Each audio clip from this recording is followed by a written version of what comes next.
I walked in on my wife on our bed with her boss. "You're not man enough to leave," she smirked. I just packed my bag.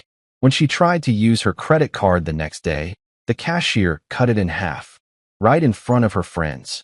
You ever have one of those mornings where everything feels just a little too perfect? Like the universe is setting you up for some cosmic punchline? Yeah, that was me at exactly 7:47 a.m. on a Tuesday that started out innocent enough. I'd woken up early, hit the gym, crushed a decent workout, and even stopped by that overpriced coffee shop downtown where the baristas have more attitude than a reality TV reunion special. I got 2 coffees, one for me, black with just enough caffeine to jumpstart a small vehicle, and one for Melissa, my wife of 6 years, who couldn't function before noon without her caramel macchiato. No sugar, extra foam, stirred counterclockwise under a full moon, or whatever the hell her specific order was that week. I was feeling pretty good about myself, honestly. Generous husband bringing coffee home. Maybe we'd actually have a civil conversation for once instead of her usual passive-aggressive commentary about how I load the dishwasher wrong or breathe too loudly during her yoga podcasts. I walked up to our house, the house I'd been making mortgage payments on like a responsible adult, while she found herself through various expensive hobbies that lasted approximately 3 weeks each, and pushed open the front door with my elbow, both hands occupied with overpriced beverages that cost more than my first car payment. The house was quiet. Too quiet, actually, which should have been my first clue that something was cosmically wrong. Melissa usually had some awful meditation music playing or was on a conference call talking about synergy and paradigm shifts and other corporate buzzwords that mean absolutely nothing. But no, today there was just silence, thick and weird, like the air pressure before a tornado touches down and ruins everyone's weekend plans. I headed upstairs, thinking maybe she was still asleep, which would have been a minor miracle since she usually started her day at the crack of dawn, posting inspirational quotes on social media that she definitely didn't write herself. I reached our bedroom door, which was slightly ajar, and that's when I heard it, that unmistakable sound of movement, fabric rustling, and a man's voice that definitely wasn't coming from the TV. Now, I'm not a violent guy. I don't immediately jump to conclusions.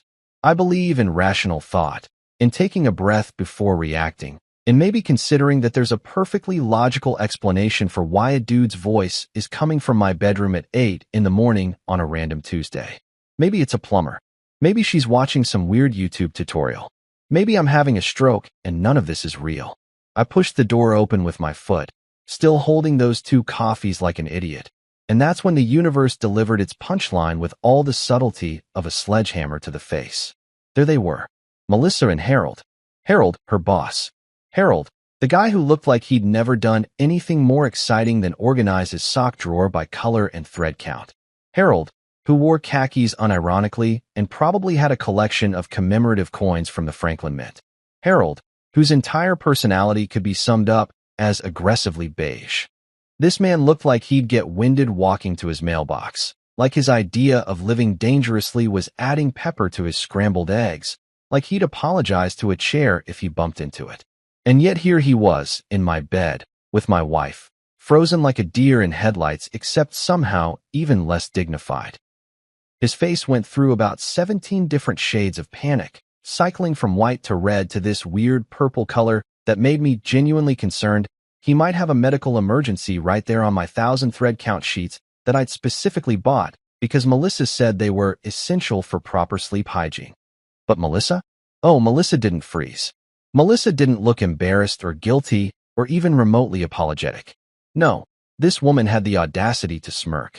Actually smirk, like she'd just pulled off some clever magic trick instead of nuking our entire marriage from orbit.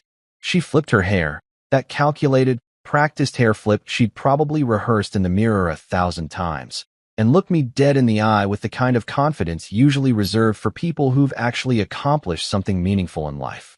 "You're not man enough to leave," she said, her voice dripping with the kind of condescension you'd use on a confused toddler. Let that sink in for a second. I'm standing there, coffees in hand, watching my wife in bed with her boss who collects model trains or stamps or whatever boring suburban dad hobby he's into, and she's the one throwing shade at me. This woman, who once called me crying because she couldn't figure out how to parallel park in a spot the size of a shipping container, was questioning my manhood. This woman, who needed my help opening pickle jars, who made me kill spiders, who couldn't change a tire if her life depended on it, was really out here acting like I was the inadequate one in this situation. The silence that followed was deafening. Harold looked like he wanted the mattress to swallow him whole.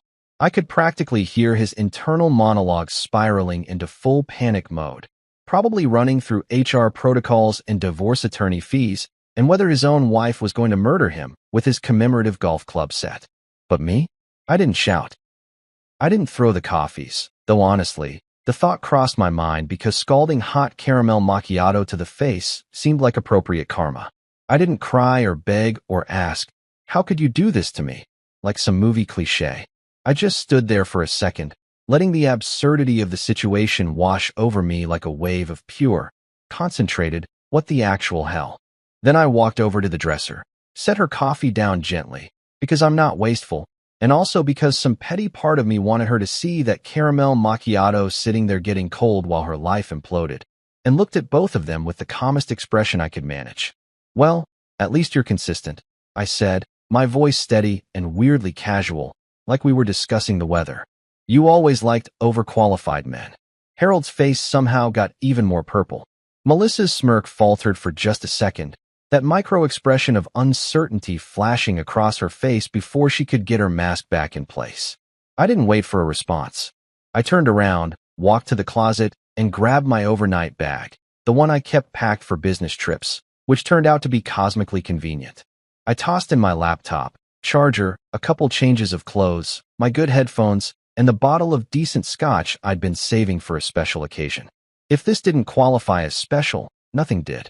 The whole time, neither of them said a word.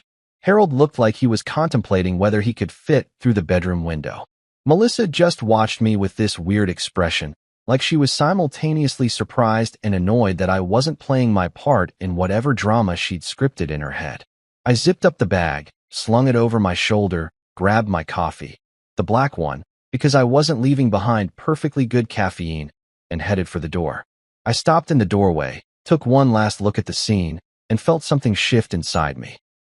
Not heartbreak, not rage, just this crystalline clarity that comes when you finally see someone for exactly who they are instead of who you hoped they'd be. No tears, no screaming, no begging her to explain or asking what Harold had that I didn't, because honestly, I didn't care. I just walked out of that bedroom, down the stairs, out the front door, and into my car with the quiet confidence of a man who'd just been handed the world's most obvious exit sign. As I pulled out of the driveway, I glanced in the rearview mirror at the house, that overpriced suburban box that I'd been slowly suffocating in for years, and smiled. Not a bitter smile, not a sad smile, but the kind of smile that comes when you realize the trash just took itself out. Melissa thought she'd won. She thought calling me not man enough would crush me, would make me stay and fight for her or grovel or whatever she expected. But she'd miscalculated badly, because I wasn't interested in winning anymore. I was interested in revenge. The kind of revenge that doesn't involve shouting or violence or anything dramatic. No, I was going to make karma my full-time side hustle, and business was about to be very, very good. I sat in my car outside the house for a solid minute, maybe two, engine running, coffee getting cold in the cup holder, just staring at the steering wheel like it held the answers to life's biggest questions.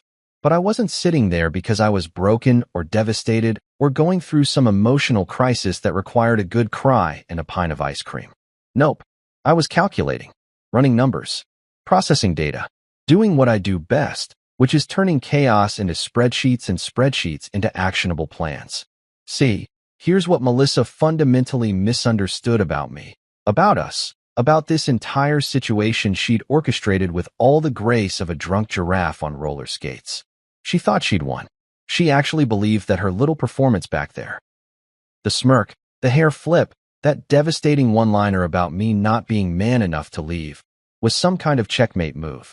Like I'd just crumble under the weight of her rejection, curl up in a ball somewhere, and spend the next 6 months eating cereal for dinner while listening to sad Coldplay songs and wondering where it all went wrong. What she forgot, in her infinite wisdom and careful planning, was that I work in risk management. That's literally my job. I spend 40-plus hours a week analyzing potential disasters, quantifying uncertainty, and developing contingency plans for scenarios that most people don't even want to think about. I don't lose at things. I restructure them. I pivot. I adapt. I turn liabilities into assets and problems into opportunities, and right now, Melissa had just become the biggest risk in my portfolio that needed immediate mitigation. While she'd been busy networking her way up the corporate ladder, and apparently horizontally into her boss's bed, I'd been quietly, methodically, almost boringly responsible. I knew every account we had, every password, every automatic payment, every investment, every subscription service she'd signed up for during her various phases of self-discovery. I knew where the money came from, where it went, and exactly how much leverage I had in this situation. And buddy, I had a lot of leverage. I pulled out my phone, opened my banking app, and started the process that would later be known in my personal history as the Great Financial Uncoupling. First things first, paycheck rerouting. My direct deposit had been going into our joint account for years, which in retrospect was about as smart as leaving your wallet on a park bench in downtown anywhere. 3 taps, 1 verification code, and boom, my paychecks were now heading to a brand new account that had exactly 1 name on it. And that name sure as hell wasn't Melissa. Next up, investments. We had a modest portfolio. Nothing crazy, but enough that it mattered. Stocks, bonds, a couple of ETFs that I'd carefully researched while she was busy buying decorative pillows that cost more than my monthly car payment. I'd set up most of these accounts myself, which meant I had the admin access, which meant I could isolate my contributions from hers faster than she could say, wait, what's happening to my retirement fund? Then came the passwords. Oh, the passwords. This was almost therapeutic, honestly. Every streaming service, every utility account, every subscription box she'd signed up for and forgotten about. Netflix, Hulu, Spotify, that weird organic vegetable delivery service she used exactly twice before declaring vegetables too earthy. The meditation app she never opened, the online yoga classes she never attended. Click, click, click. Password changed. Password changed. Password changed. It was like digital bubble wrap, and I was popping every single bubble with methodical precision. I even went into our shared calendar. Yes, we had a shared calendar because Melissa insisted we needed to coordinate our lives, like we were running a small corporation instead of just being married, and deleted myself from every event. Every dinner party with her boring friends who talked about property values and kitchen renovations. Every brunch. Every couple's game night where I had to pretend to enjoy charades with people who peaked in high school. Gone. All of it. Deleted. My schedule was now gloriously empty except for things I actually wanted to do. But here's where it gets good. Here's where I really started to enjoy myself. I called my buddy Ray, who happens to be a divorce attorney, and not just any divorce attorney, but the kind who charges $600 an hour and has a reputation for absolutely demolishing opposing counsel in court. Ray and I went to college together, back when we were both younger and dumber, and thought we'd change the world through the power of fraternity brotherhood and really bad beer. Now he changes lives through the power of litigation and really good whiskey, which is actually what I pay him in because Ray values quality bourbon more than he values money, and I respect that about him. He picked up on the second ring. Dennis, it's 8 in the morning. Someone better be dead, or you better be calling to tell me you finally left that nightmare of a marriage. Funny you should mention that, I said, pulling out of the neighborhood and heading toward literally anywhere else. Hypothetically speaking, if a man were to discover his wife in bed with her boss. Oh, thank God, Ray interrupted, and I could hear the smile in his voice. Finally, I've been waiting for this call for like 3 years. What do you need? Hypothetically, I continued, because I was enjoying this. How fast could said man turn his wife's credit card into a decorative coaster? Ray laughed. That deep belly laugh he saves for really good courtroom victories and really bad defendant decisions. By morning, if you've got good Wi-Fi, which I assume you do because you're the most aggressively prepared person I know, you've probably already changed half the passwords, haven't you? 3/4, actually. I was thorough. That's my boy. Listen, are you somewhere safe? Somewhere she can't show up and cause a scene. About to be. I'm thinking a motel. Something cheap and anonymous where I can set up my laptop and really dig into the financial excavation. Perfect. Go do that. Get settled. Then call me back and we'll talk strategy.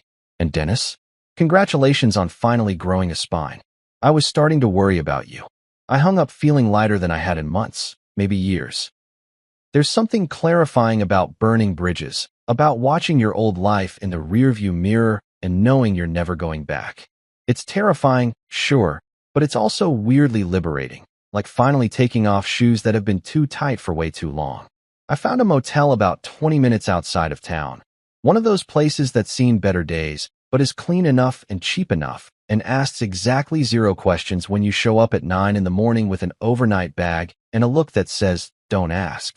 The guy at the front desk barely looked up from his phone as he handed me a key to room 147, which was on the 2nd floor overlooking a parking lot that had seen more drama than a reality TV show. The room was exactly what you'd expect. Generic beige walls, a bed that had probably seen things I didn't want to think about, a TV from approximately 2003, and Wi-Fi that was surprisingly decent. I set up my laptop on the desk, plugged in my phone, and cracked open a can of soda from the vending machine outside. It was warm and flat, and tasted like carbonated disappointment, but I raised it anyway in a solo toast to freedom. To new beginnings, I said to the empty room, and to Melissa's credit score, which is about to take a dive steeper than her moral standards. The soda tasted a little better after that. Funny how perspective works. I spent the next 2 hours on my laptop, coffee going cold beside me, diving into every financial connection Melissa and I had ever made. It was like performing surgery, except instead of removing a tumor, I was removing a whole entire person from my financial ecosystem. Every shared expense, every joint account, every place where our money touched. I systematically separated them with the precision of someone who'd been mentally preparing for this moment longer than I'd realized. By noon, I created a fortress. My money was mine. Her access was gone. The accounts were locked down tighter than Fort Knox, and I had documentation for everything because I'm not an idiot and I know how divorce court works. I leaned back in the genuinely uncomfortable motel chair, looked at my spreadsheet of completed tasks, and smiled. Melissa thought she'd broken me this morning. She thought she'd destroyed me with her little power play, her rehearsed line, her casual cruelty. But she'd actually just freed me. And now I was about to show her exactly what a man, not man enough to leave, could do when properly motivated. This was going to be fun. By sunrise, Melissa was probably rolling over in our bed. Well, her bed now, I guess, thinking about how her day was going to go. She was probably imagining me somewhere pathetic, maybe at my brother's place or crashed on a buddy's couch, crying into a pillow like some character from a daytime soap opera who just discovered his wife was actually his evil twin sister or whatever insane plot twist those shows come up with. She probably pictured me devastated, broken, maybe even crawling back with apologies and promises to be more of a man or whatever impossible standard she'd conjured up in her delusional little fantasy world. Wrong. So completely, utterly, catastrophically wrong. I was in full stealth mode, baby. Laptop open on that questionable motel desk, spreadsheets glowing on my screen like Christmas lights in July, illuminating my face with the warm glow of financial justice. I'd slept maybe 4 hours, but it was that good kind of sleep, the kind you get when you know you're doing the right thing and the universe is finally on your side. I'd woken up at 5:30, grabbed the world's worst motel coffee from the lobby. Seriously, it tasted like someone filtered it through an old sock, and gotten straight to work on what I was now calling Operation Ghost Mode. The name was perfect because that's exactly what I was doing. Disappearing from Melissa's financial life so completely and thoroughly that she'd think I was never there in the first place. Every account she loved, every credit card she swiped without thinking, every automatic payment that made her life convenient and easy, poof, gone. Vanished into thin air like a magic trick, except instead of pulling a rabbit out of a hat, I was pulling my entire financial existence out of her reality. First order of business, her beloved shopping card. Oh man, this thing was legendary. Melissa treated this credit card like it was a constitutional right, like the founding fathers had specifically included the right to unlimited online shopping somewhere in the Bill of Rights between freedom of speech and the right to bear arms. This card had seen more action than a military special ops unit. Nordstrom, Saks, that one boutique downtown where a t-shirt costs $300 because it's ethically sourced, or whatever. She'd hit them all with the enthusiasm of someone who didn't actually have to pay the bills. I logged into the account. Password still unchanged because she'd never bothered to learn it. always just asked me to handle the boring money stuff, and stared at the cancellation button for a good 10 seconds. Not because I was hesitating, but because I wanted to savor this moment. This was going to be beautiful. Click. Are you sure you want to cancel this card? Yes. Yes, I am sure. I am more sure about this than I've been about anything in my entire life. Card cancellation processed. Please allow 24 to 48 hours for. I didn't even finish reading it. Next. Her emergency fund. Oh, this was rich. Melissa had insisted we needed an emergency fund, which was actually responsible and mature and one of the few good ideas she'd had in recent years. Except she had a very loose definition of emergency. New shoes because the ones she bought last month were so last season. Emergency. A spa day because work was stressful. Emergency. That time she decided she needed a $400 blender to make smoothies she never made. You guessed it, emergency. I transferred every penny out of that account and into a new one she didn't have access to. The transfer went through with a satisfying little ding sound that I swear sounded like angel choirs singing the Hallelujah chorus. Balance, 0. Melissa's emergency fund had just experienced its own emergency, and there was no bailout coming. Then came the gym membership, which was honestly just funny at this point.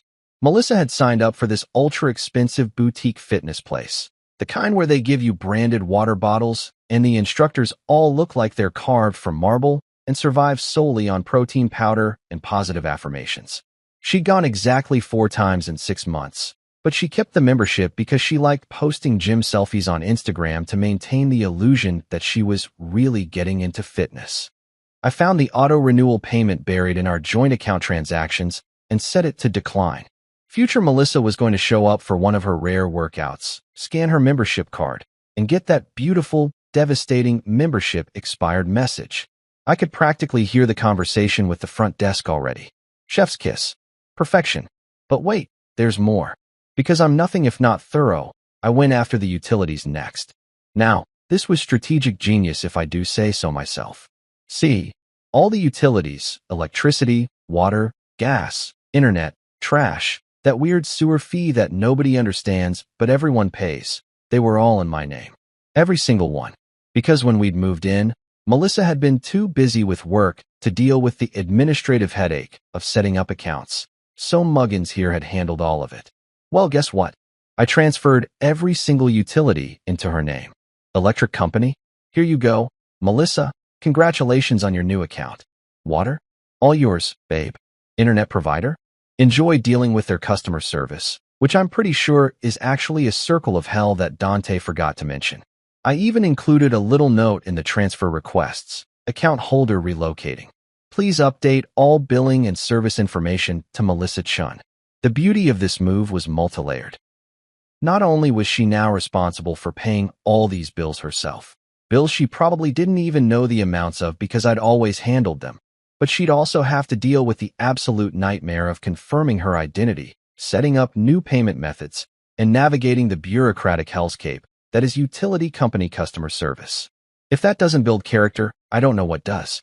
I sat back, cracked my knuckles, and admired my handiwork. My spreadsheet was now color-coded, green for completed tasks, yellow for pending, red for things that required Ray's legal expertise. There was a lot of green, a very satisfying amount of green, but I wasn't done yet. Oh no, because Dennis Chin doesn't just burn bridges, he burns them creatively, with style, with a certain artistic flair that really elevates the whole bridge-burning experience. I grabbed an envelope from my bag. I keep supplies like this around because, again, I'm thorough, and wrote one word on a piece of paper in my neatest handwriting. Tomorrow. That's it. Just tomorrow. No explanation, no context, no hint about what tomorrow meant or what she should expect. Just a single word designed to do one thing. Make her think. Make her wonder. Make her anxious.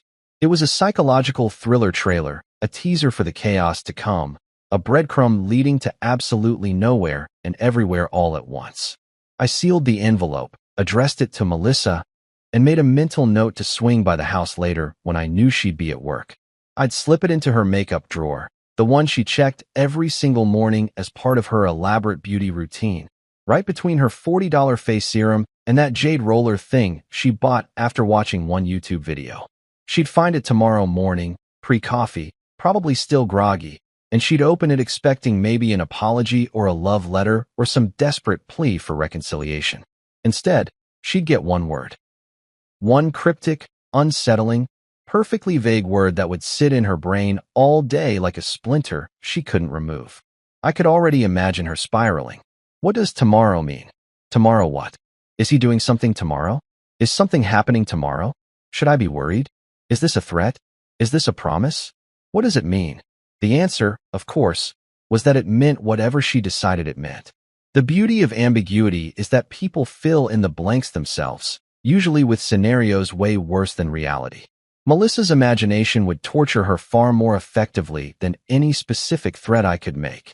I smiled at my laptop screen, saved all my spreadsheets with appropriately dramatic file names, Operation Freedom, The Reckoning, Melissa's Very Bad Day, and closed the laptop with a satisfying click. Tomorrow, Melissa would find that envelope. Tomorrow, her carefully constructed life would start showing cracks.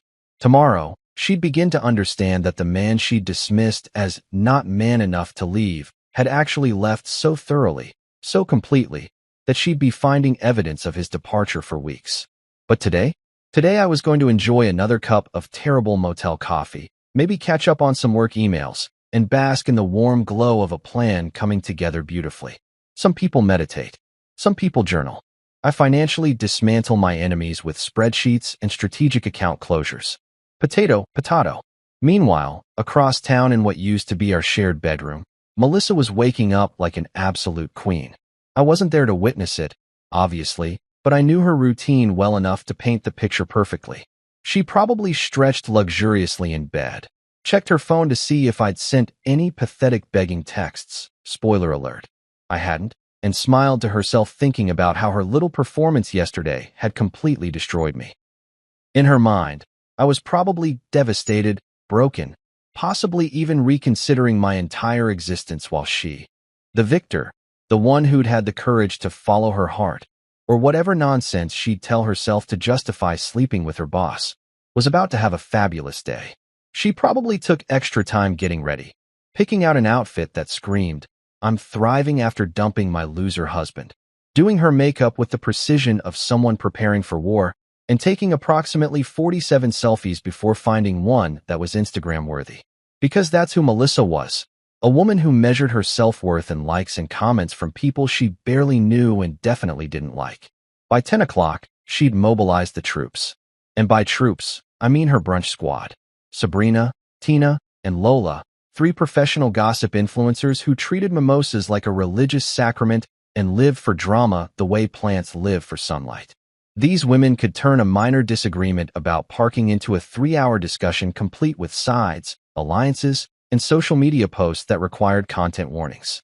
They were exhausting on their best days and absolutely insufferable on their worst, and I'd spent 6 years smiling politely through their conversations about things like Mercury retrograde and toxic positivity while dying inside.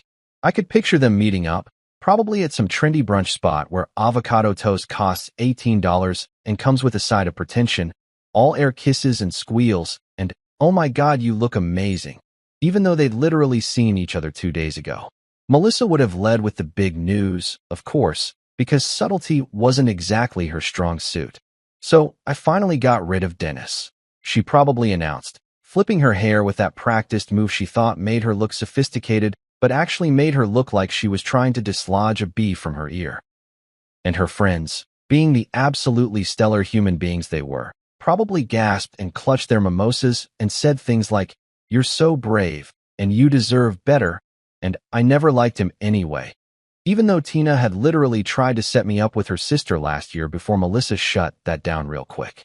They'd spent an hour over overpriced eggs and undercooked bacon, dissecting my supposed failures as a husband. Too boring, too responsible, too obsessed with financial planning and having a stable future.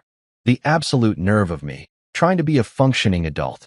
Melissa probably painted herself as this trapped bird finally freed from her cage, soaring into a new life of excitement and passion with Harold, who was definitely going to leave his wife for her, because that always works out exactly as planned, right? After brunch, because Melissa's idea of processing emotions involved maxing out credit cards, they decided to go shopping. Retail therapy, they called it, as if buying things you don't need with money you don't have is somehow medicinal. They headed to one of those expensive boutiques downtown. You know the type, where the mannequins look like they're personally judging your credit score, and the sales associates follow you around like you're about to stuff a purse down your pants. This particular store was the kind of place where they served champagne while you shopped, because apparently purchasing a $300 scarf requires alcohol to make it seem reasonable. The lighting was all soft and flattering, designed to make you think you look better than you actually do, so you'll buy more things. Classical music played at just the right volume to make you feel sophisticated and wealthy, even if you're neither of those things. Melissa and her squad swept through that store like a swarm of well-dressed locusts, pulling things off racks, holding them up to the light, debating whether burgundy or maroon was more on trend this season, as if there was a meaningful difference. Sabrina found a jacket. Tina found some jeans that cost more than my first laptop. Lola found a hat that she absolutely didn't need, but claimed spoke to her soul. And then Melissa, she spotted them. The shoes. A pair of designer heels that probably cost more than most people's monthly rent, sitting on a pedestal like they were holy relics instead of overpriced leather and rubber. They were ridiculous, honestly, the kind of shoes that you can't actually walk in, that exist purely to make a statement, and that statement is, I have more money than sense. She picked them up with the reverence usually reserved for newborn babies or priceless artifacts, turning them over in her hands, checking the label, probably calculating in her head how many Instagram posts she could get out of these bad boys. Her eyes lit up with that special gleam she got when she was about to spend a truly unreasonable amount of money. These, she announced to her assembled court of enablers, will make my ex regret everything. Because that's how her brain worked. Shoes weren't about comfort or even really about fashion. They were weapons in some imaginary war where she proved her worth by accumulating expensive objects. She genuinely believed that me seeing her in $900 heels would somehow make me collapse in regret, begging for another chance, realizing what I'd lost. She strutted up to the counter. Well, as much as anyone can strut while carrying shoes they haven't bought yet, and placed them down with a flourish that suggested she was making a power move instead of just purchasing footwear. The sales associate, bless her heart, probably saw this exact scene play out 17 times a day and had long since stopped being impressed by any of it. I'll take these, Melissa declared, already pulling out the black card. The American Express that had seen more action than a Hollywood stunt double. The card that had funded countless shopping sprees, impromptu spa days, and purchases that seemed essential at the time but ended up in the back of the closet 3 weeks later.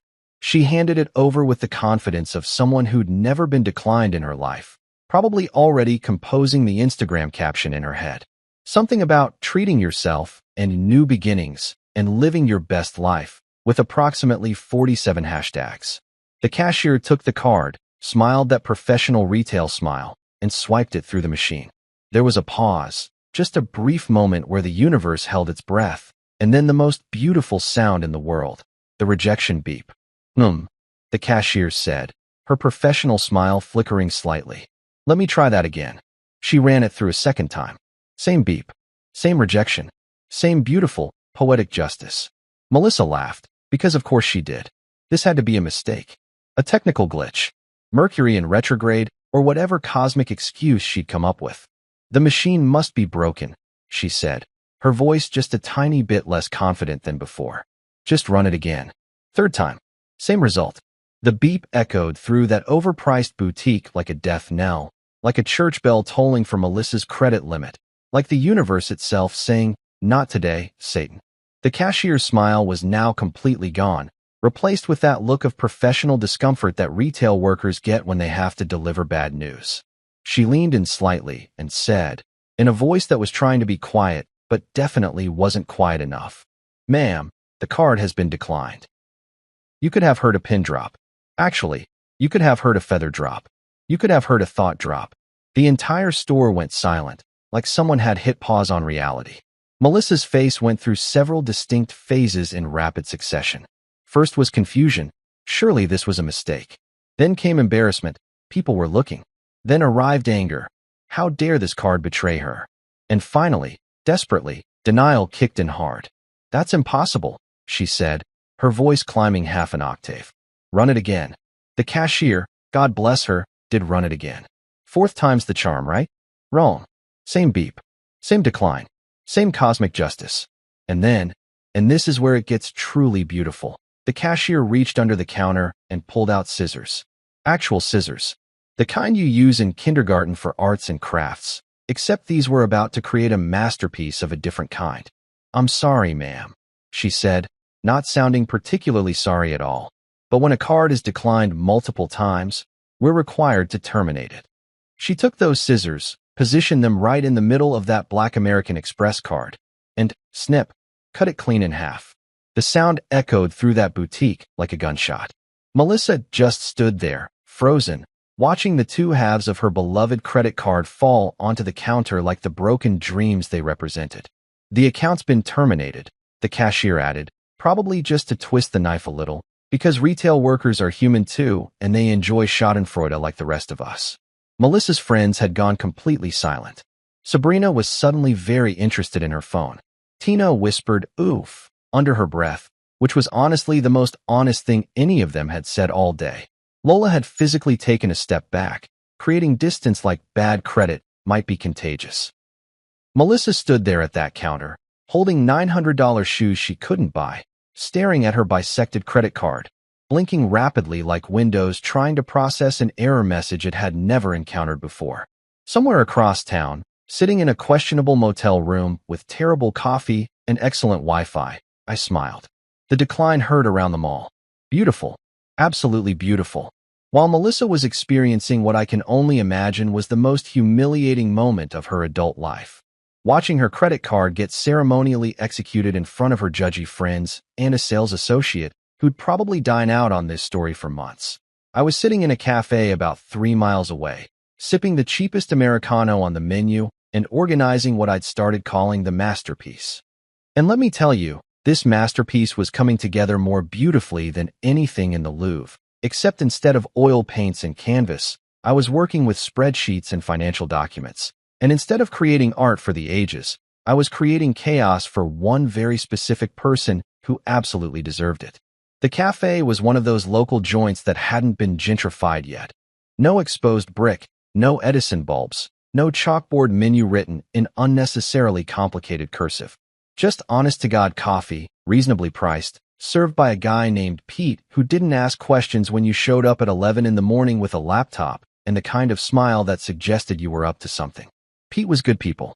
Pete understood that sometimes a man just needs caffeine and Wi-Fi and to be left alone to financially dismantle his life. I'd set up shop at a corner table with a view of the door, old habits from too many business meetings where you learn to always know your exits, and spread out my operation across 3 browser windows and approximately 17 tabs.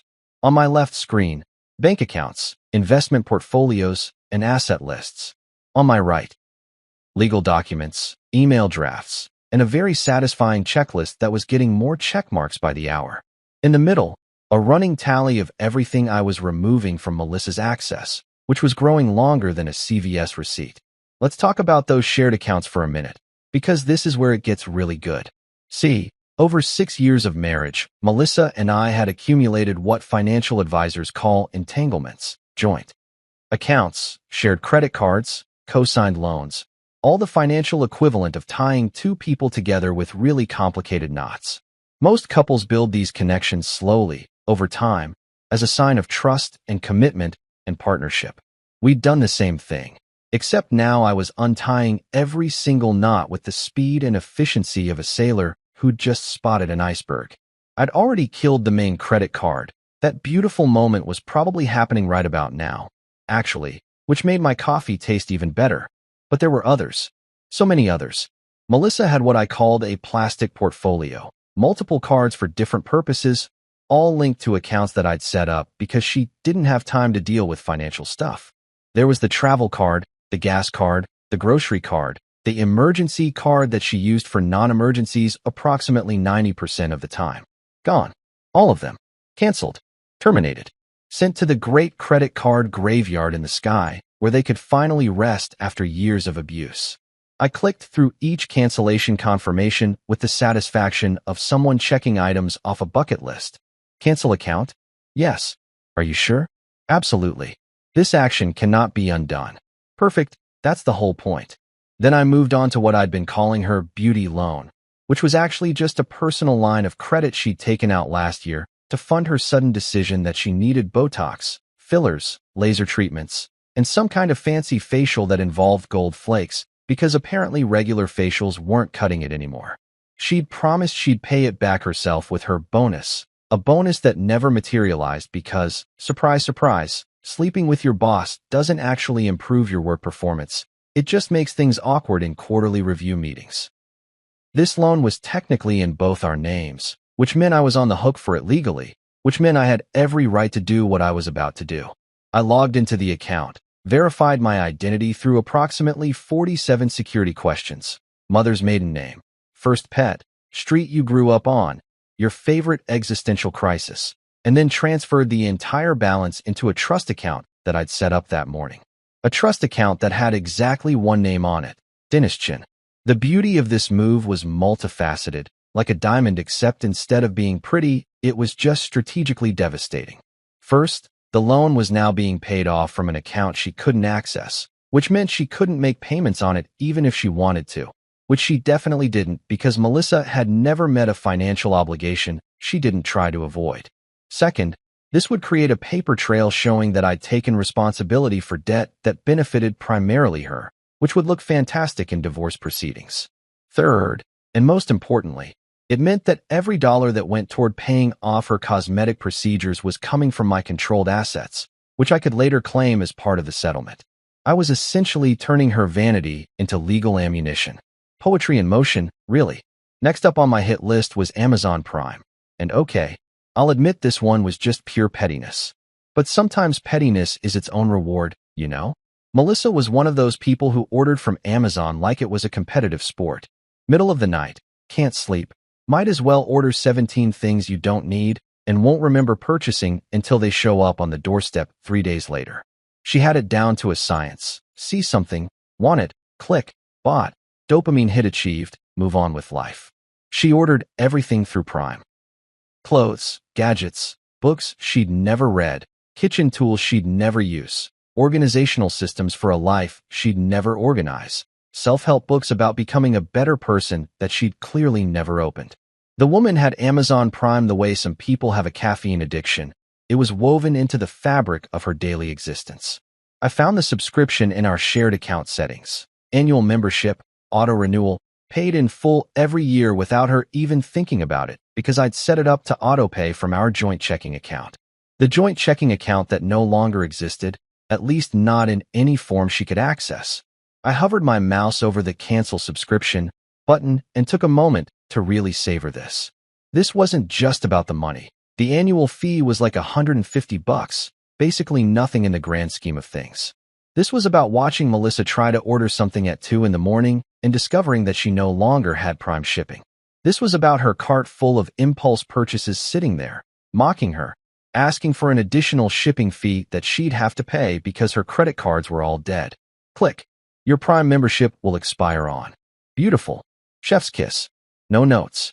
I leaned back in my chair, took a long sip of my Americano, which had gone lukewarm, but I didn't even care because the taste of victory overpowered any coffee-related disappointment, and surveyed my digital handiwork. In the span of about 48 hours, I'd systematically removed Melissa from every financial system we'd shared. Every account closed or transferred. Every card canceled. Every automatic payment rerouted or terminated. Every convenience eliminated. I'd even, and this is where my attention to detail really shined, canceled our shared subscription to that meal kit delivery service she'd signed up for 6 months ago and used exactly twice before deciding that cooking was too time-consuming. Even though the meals were literally pre-portioned and came with instructions that a kindergartner could follow. That subscription was set to renew next week. Not anymore. She was going to have to figure out dinner like a regular person. The horror. My phone buzzed. A text from Ray. How's the dismantling going? I sent back a screenshot of my checklist, which was now about 80% check marks. His response was immediate. You beautiful, petty bastard. I'm proud of you. I smiled at my phone, then opened up a new email draft addressed to Ray's official work address. Time to make this official. Time to give him the green light for the legal separation paperwork, the documents that would transform this from a personal vendetta into a court-recognized dissolution of marriage. I typed out the email with the kind of professional clarity that comes from years of writing business correspondence, except this was the most important business correspondence of my life. Subject line: proceeding with separation, all documentation ready. Body: a brief summary of the situation, confirmation that I had evidence, documentation, and financial records prepared, and a request to move forward with filing as soon as legally possible. I attached 17 files. Bank statements, account closures, photographs from the private investigator that I hadn't mentioned to anyone yet because I like keeping surprises in reserve, and a detailed timeline of events. Everything Ray would need to build a case so airtight that Melissa's theoretical future lawyer would take one look at it and advise her to settle immediately. I read through the email once, twice, 3 times, making sure every detail was perfect, every attachment correctly labeled, every statement factual and verifiable. Then I moved my cursor to the send button and paused for just a moment. This was it, the point of no return. Once I sent this email, the legal machinery would start turning, and there would be no stopping it. Divorce papers would be filed. Court dates would be scheduled. Our marriage would officially, legally, terminally end. I thought about Melissa, probably still at that boutique or maybe already rage texting her friends about the credit card incident, completely unaware that her bad day was about to become a bad week, a bad month, possibly a bad year.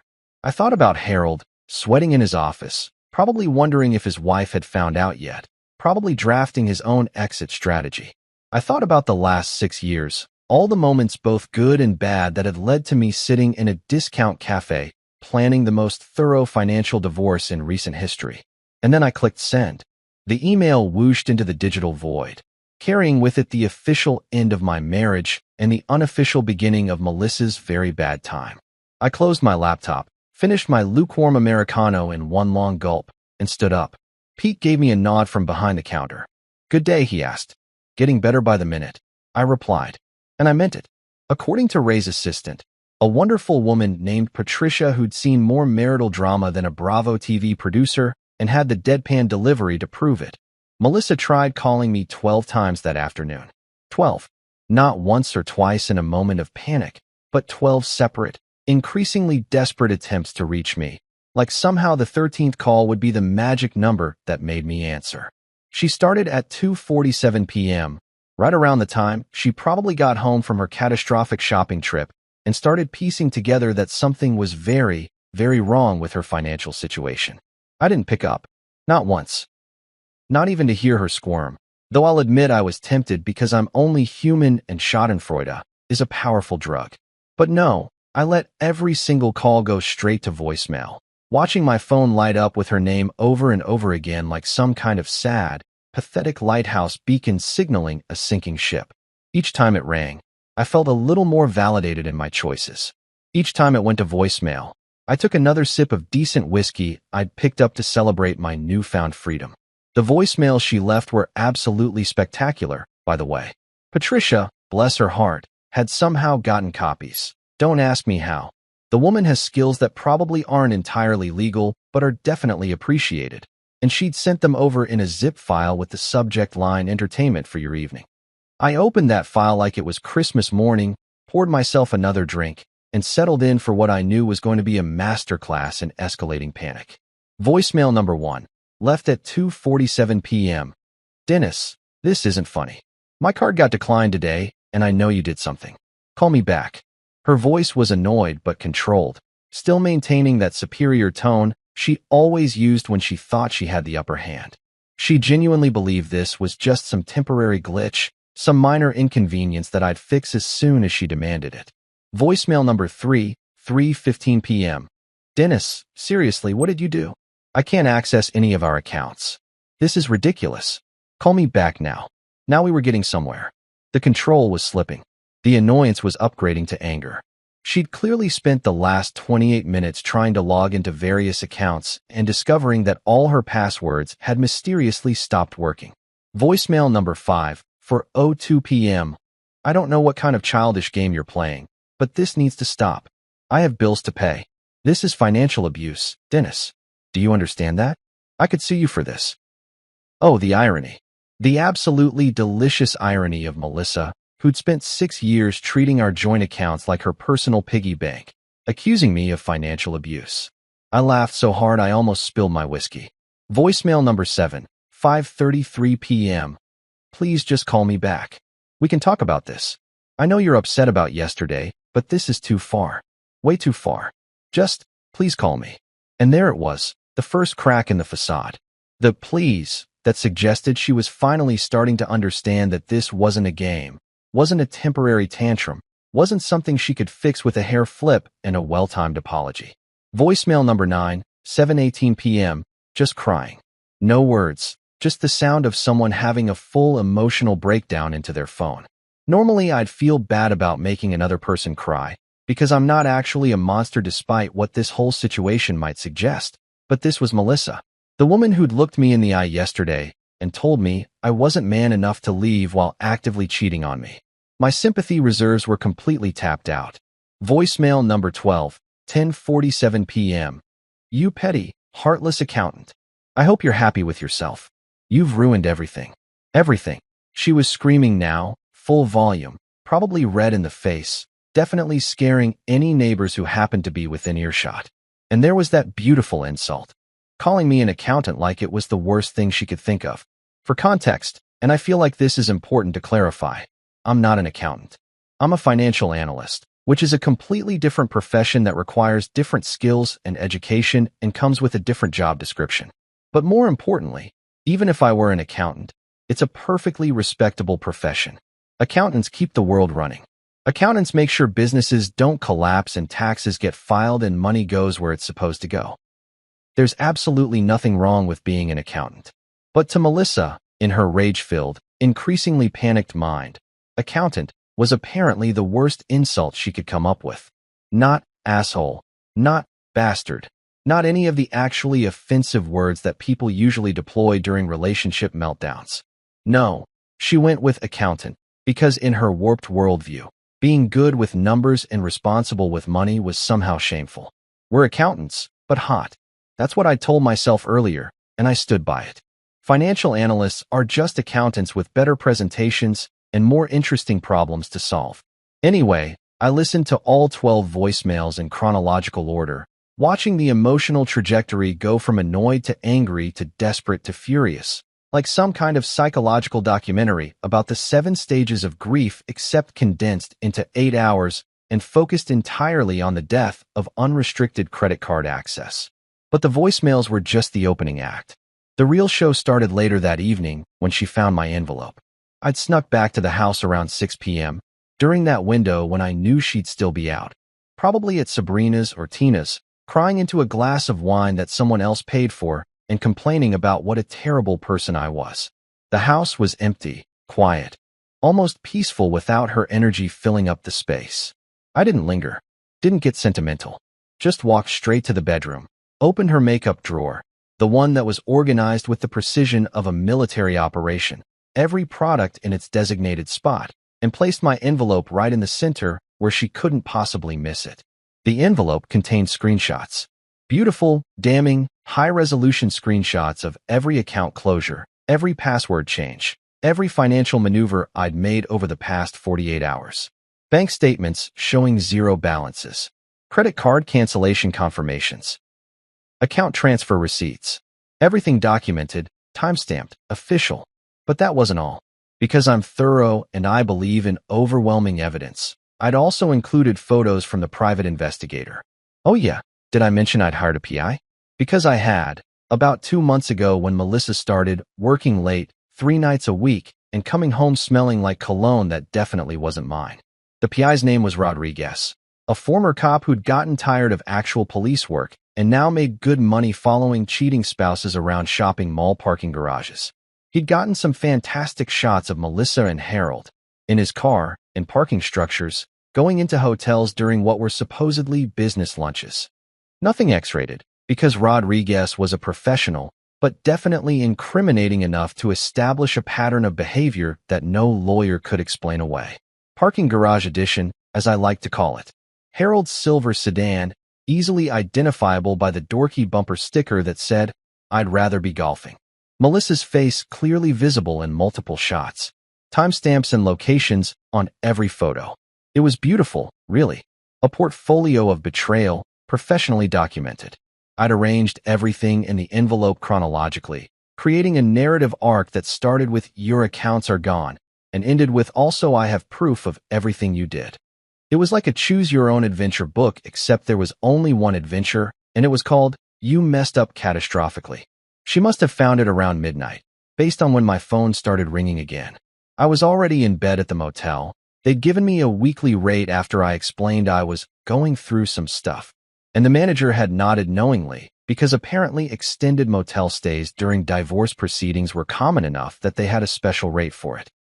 I was just drifting off, actually feeling peaceful for the first time in months, when my phone lit up with her name.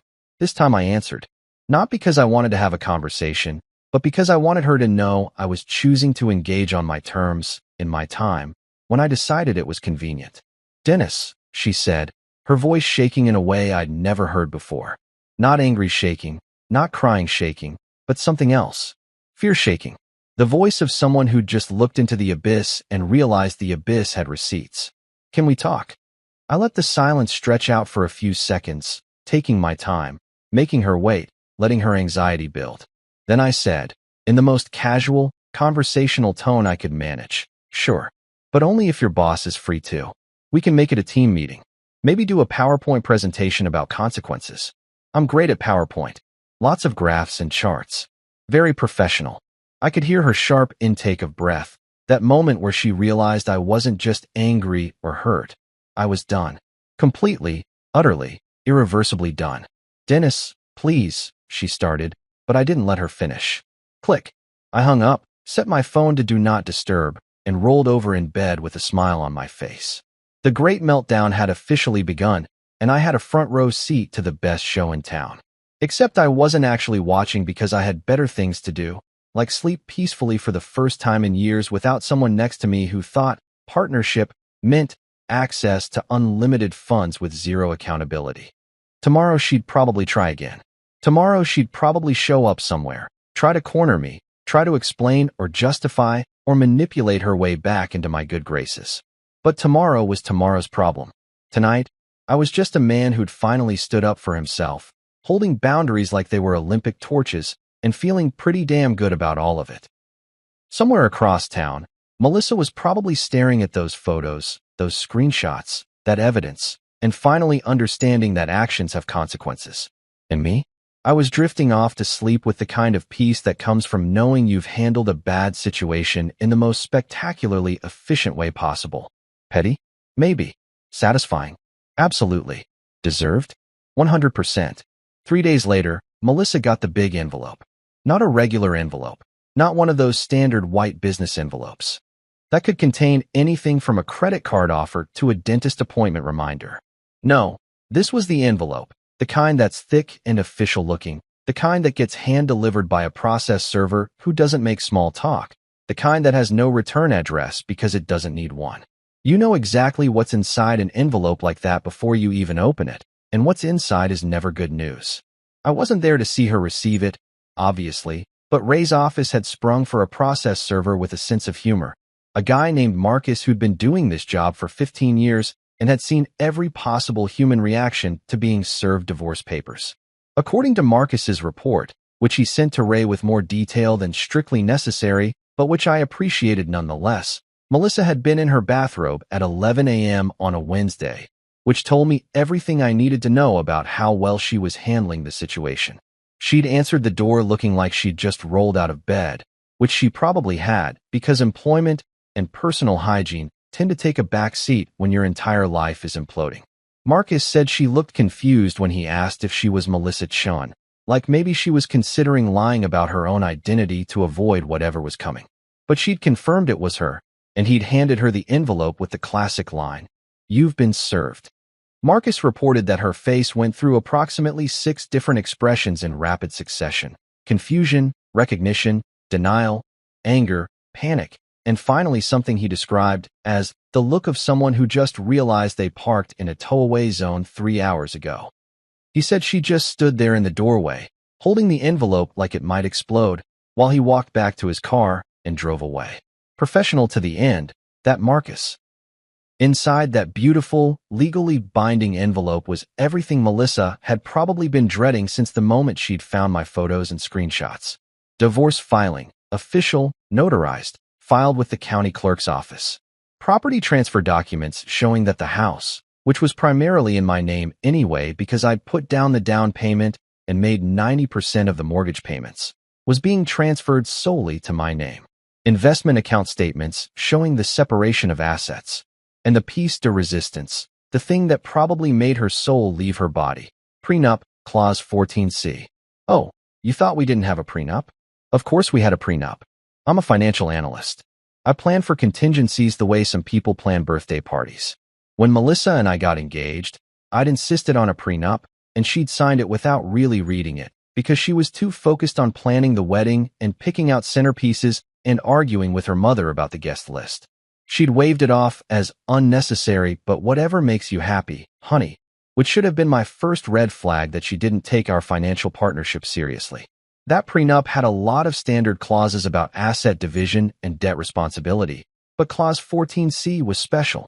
Clause 14C was my insurance policy, my escape hatch, my golden ticket out of financial obligation. It stated, in very clear legal language that had been reviewed by 3 different attorneys, that in the event of dissolution of marriage due to infidelity, the unfaithful party would forfeit any claim to alimony, spousal support, or division of assets acquired during the marriage through the faithful party's income. Translation: no alimony for cheaters. More specifically, no alimony for Melissa. Even more specifically, Melissa was about to discover that her decision to sleep with Harold was going to cost her a lot more than her dignity and her reputation. It was going to cost her every single dollar she thought she was entitled to. Ray had done beautiful work with the filing. Every page was perfectly formatted, every clause properly cited, every piece of evidence meticulously organized. He'd included the PI photos, the account statements showing her excessive spending, documentation of her refusing to contribute equally to household expenses, and a timeline of events that painted a very clear picture of a woman who treated her marriage like an ATM with unlimited withdrawals. But the property transfer documents, those were my personal favorite part of this whole legal symphony. See, the house had always been a point of contention. Melissa loved that house, loved the address, loved telling people at parties about our charming craftsman in the historic district, like she'd personally built it with her bare hands instead of just picking out paint colors while I dealt with contractors and inspectors and mortgage brokers. She'd always assumed that if we ever split up, and I don't think she seriously believed we would because in her mind I was too passive and compliant to ever leave, she'd get the house. Maybe she'd be generous and let me keep some of my personal belongings. Maybe she'd allow me to take the guest bedroom furniture. But the house? That was hers in her imagination, her prize for putting up with boring old Dennis for 6 years. Wrong. So completely, devastatingly wrong. The house was in my name. The down payment had come from my savings account, accumulated through years of actually having a job and not spending every paycheck on stuff I didn't need. The mortgage payments came from my income. The property taxes, the insurance, the maintenance, the new roof we'd needed last year, the foundation repair, the HVAC replacement, all me. Melissa had contributed exactly nothing to the house except her opinions on throw pillows and her complaints about the bathroom tile. According to the transfer documents Ray had prepared, Melissa's name was being removed from the deed. Not in some future theoretical scenario, not pending court approval, but effective immediately based on the prenup provisions and the evidence of infidelity. She had 30 days to remove her belongings. After that, anything remaining would be considered abandoned property. Her name was gone from the deed, from the accounts, from the investments, from everything we'd built, or more accurately, everything I'd built while she'd been along for the ride. Even Netflix. Especially Netflix, actually, because I'm petty and I knew she was in the middle of 3 different shows. Ray called me about an hour after Marcus confirmed delivery. "She's been served," he said, and I could hear the smile in his voice. Marcus said she looked like she'd been slapped with a frozen fish. "That's oddly specific," I replied, "but accurate imagery. How are you feeling? This is a big step. It's officially real now." I thought about that for a second. How was I feeling? Not sad. Not regretful. Not even angry anymore. Just clear. Like someone had finally cleaned the windshield of my life, and I could see the road ahead without all the grime and bugs obscuring the view. I feel good, I said honestly. Really good, actually. Is that weird? Not even a little bit. You know what's weird? Staying with someone who treats you like a human credit card. You're doing the right thing. She's going to call you, I said, because I knew Melissa. She'd panic. She'd scramble. She'd try to find a lawyer who could somehow undo what had already been done. Oh, I'm counting on it. Patricia's already prepared the "we don't represent both parties" speech. It's very professional and very satisfying to deliver. We talked for a few more minutes about next steps, about timelines, about what to expect from Melissa's inevitable counterattack. Ray assured me that the prenup was airtight, that he'd had 2 other attorneys review it just to be absolutely certain, and that unless Melissa could somehow prove the prenup was signed under duress, which she couldn't, because I had the video from our attorney's office where she was laughing and making jokes while signing it, she didn't have a legal leg to stand on. After I hung up with Ray, I opened my laptop and checked my email. There was one from Patricia with the subject line, "Thought you'd enjoy this."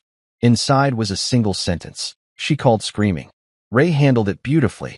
"Recording attached if you want entertainment later." I saved that email for future enjoyment. Maybe for a day when I needed a pick-me-up or a reminder of why I'd made these choices. But the real entertainment came from an unexpected source. Harold.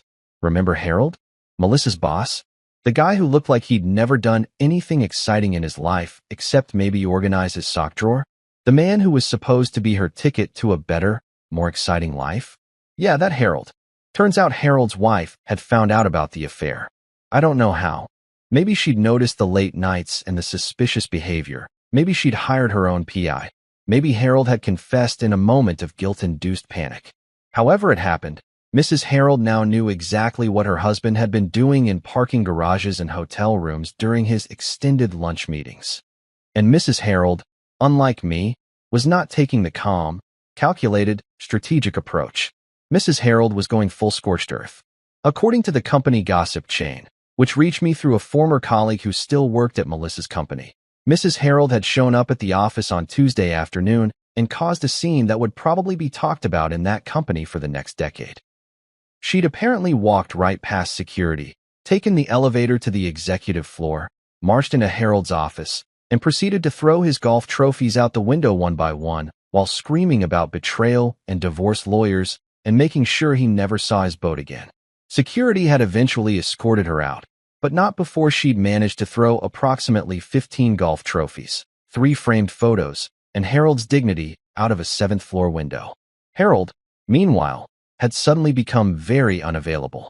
Melissa tried calling him multiple times, according to sources who'd seen her phone activity in the office. Every single call went straight to voicemail. She tried texting. No response. She tried emailing. Nothing. She even tried showing up at his office, but his assistant, who'd apparently never liked Melissa and was now free to express that dislike, told her that Harold was in meetings all day and wasn't taking visitors and suggested that maybe Melissa should consider the professional implications of her behavior. Translation: Harold was throwing her under the bus faster than she could say, but he told me he loved me. Because of course he was. Harold wasn't going to leave his wife for Melissa. Harold wasn't going to ride off into the sunset with his young mistress and start a new life. Harold was going to do what Harolds always do in these situations: deny everything, blame the other woman, get a good divorce lawyer, and try to salvage whatever he could from the wreckage of his marriage and career. Melissa was collateral damage, an inconvenient problem that needed to be distanced from as quickly as possible, a liability to be minimized and forgotten. Ray texted me a screenshot of an email Melissa had sent to his office. "Please call me. I need to understand my options. I can't afford an attorney. Can we work something out?" I stared at that screenshot for a long moment. 6 months ago, I might have felt sorry for her. I might have considered helping her find legal representation. I might have softened, might have thought about compromising, might have let guilt override my better judgment. But that was 6 months ago. That was before the bed scene, before the credit card, before the voicemails, before I'd seen exactly who she was when she thought she'd won. I texted Ray back, sent her a list of legal aid organizations. Professional courtesy, nothing more. His response was immediate. Already done. You're getting better at this. I wasn't getting better at being cruel. I was just getting better at protecting myself. There's a difference, and it's an important one. That night, I stood in my motel room, which had become less depressing and more comfortable over the past week, and looked at myself in the mirror. I looked different, lighter somehow. The stress lines around my eyes had softened. My jaw wasn't permanently clenched anymore. Freedom looked good on me. Outside, Melissa's world was burning down. Inside, mine was finally starting to rebuild, and I was okay with that. More than okay, actually. Remember Melissa's brunch squad? Sabrina, Tina, and Lola, the three musketeers of mimosas and manufactured drama? Yeah, those friends. The ones who'd been absolutely essential to Melissa's identity, who'd validated every bad decision she'd ever made, who'd encouraged her worst impulses while pretending it was empowerment. Those ride-or-die besties who'd sworn they'd always have each other's backs no matter what. They vanished faster than free Wi-Fi in a coffee shop when you forget to buy something. Poof. Gone. Disappeared like they'd never existed in the first place. It started subtly, the way these things always do. Group chat messages that went unanswered just a little too long. Brunch invitations that got vague responses like, maybe next week, super busy right now, without any actual follow-up. Instagram stories that Melissa wasn't tagged in anymore, even though she could see Sabrina, Tina, and Lola all together at their usual spots, drinking their usual drinks, posting their usual content. Apparently being the woman whose credit card got cut in half in public wasn't exactly great for one's social media brand or one's influencer aspirations. Who knew that public financial humiliation could be so socially contagious? Melissa had become toxic by association, and her friends, those loyal, devoted, we're here for you no matter what friends, had suddenly developed a severe allergy to scandal. Sabrina, who'd literally cried at Melissa's wedding and sworn they were sisters for life, suddenly couldn't find time to meet up. Always had some excuse ready. Visiting her mom, reorganizing her closet, Mercury was in retrograde, so she was staying home. Tina started leaving her texts on read, that special kind of passive-aggressive ghosting where you can see they've read your message but they're choosing not to respond. And Lola? Lola blocked her. Just straight up blocked her number after Melissa made the mistake of asking if she could borrow money for a lawyer. The final nail in the friendship coffin came when Melissa saw on Instagram that they'd had brunch without her. Same restaurant, same table they always sat at, same mimosas, same forced laughter. Except instead of 4 chairs, there were 3. Her spot had been filled by some new girl, someone younger and less problematic, someone whose life wasn't currently a dumpster fire visible from space. Melissa's text to the group chat went completely unanswered. Not even a sorry, we should have told you, or a things have been weird lately. Just cold, brutal silence. The kind of silence that speaks louder than any explanation ever could. Even Harold had ghosted her completely by this point. The man she'd risked everything for, the man who'd promised her that what they had was special and different and worth it, had blocked her on everything. Email, phone, social media, completely unreachable. She'd tried calling from different numbers, but his assistant had apparently been given strict instructions because the response was always the same. Mr. Harold is unavailable and has asked that you cease all contact. She'd called me again during this period, one final, desperate attempt to salvage something, anything from the wreckage of her life. I was at a perfectly nice restaurant having dinner alone, enjoying a steak that I'd ordered without having to consult anyone about their dietary preferences or listen to complaints about the menu. My phone buzzed. Melissa's name. I considered not answering, but curiosity got the better of me. "Dennis, please," she said, her voice cracking in a way that might have moved me a week ago. "We can fix this. I made a mistake. I know I did. But we can work through this. We can go to counseling. I'll change. I'll be better. Just please, can we talk?" I took a sip of my wine, let her words hang in the air for a moment, and then said calmly, "Melissa, the only thing that needs fixing is your spending habits and your decision-making skills. I can't help with either of those." She screamed. Actually screamed into the phone like a character in a horror movie who just saw the monster. "You're destroying my life." I muted my phone mid-scream, set it down on the table, and went back to my steak. Silence had never sounded so satisfying. It was raining when she finally found my new apartment. One of those miserable, cold rains that soaks through everything and makes you question every life choice that led you to be outside in this weather. I heard the knocking before I saw her through the peephole, desperate, urgent knocking that echoed through my tiny one-bedroom like she was trying to break down the door with her bare hands.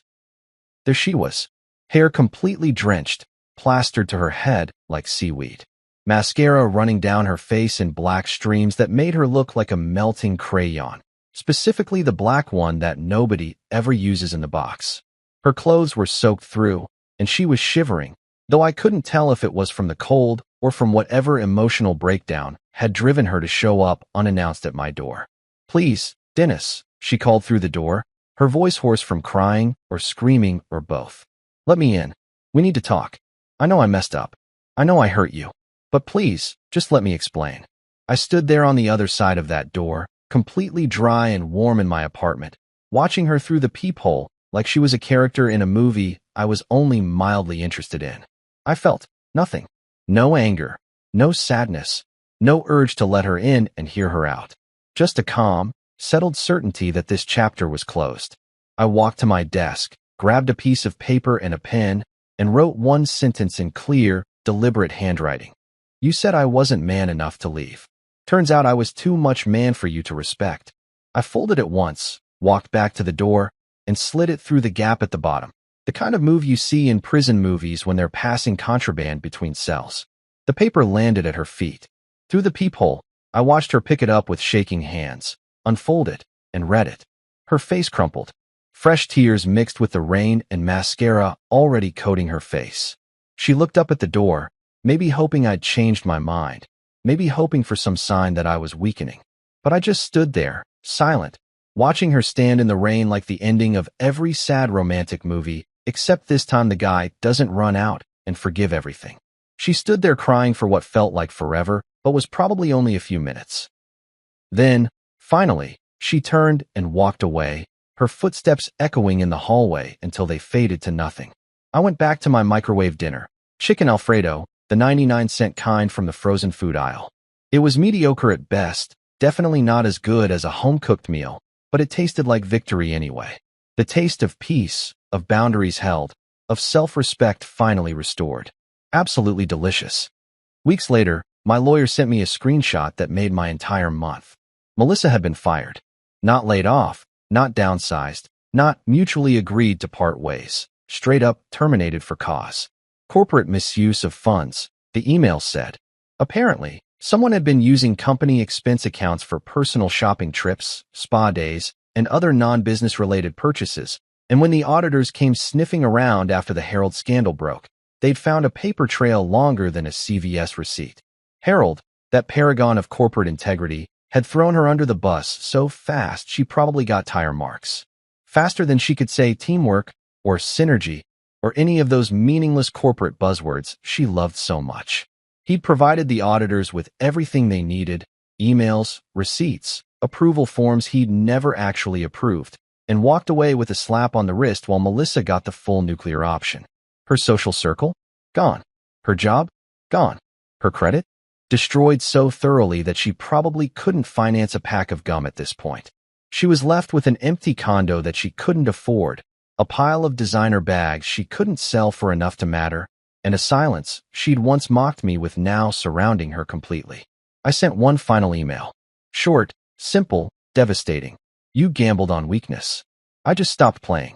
No response came. I didn't expect one. There was nothing left to say, nothing left to negotiate, nothing left between us except legally mandated distance and the ashes of what she'd burned down herself. I leaned back in my new office chair. I'd gotten a promotion at work. Funny how much better you perform when you're not emotionally drained. And poured myself a glass of scotch. The good stuff this time, not the bottom shelf nonsense I'd been drinking in that motel. I'd moved into a nice apartment, updated my wardrobe, started going to the gym regularly, even went on a couple of dates with people who actually respected me. Life was good. Really, genuinely good. Some men roar when they win, beating their chests and making sure everyone knows about their victory.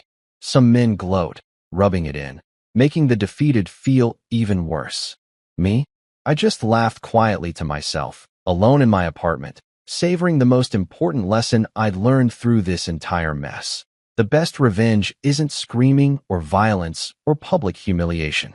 The best revenge is excellent financial planning, solid boundaries, and the quiet confidence that comes from knowing your worth.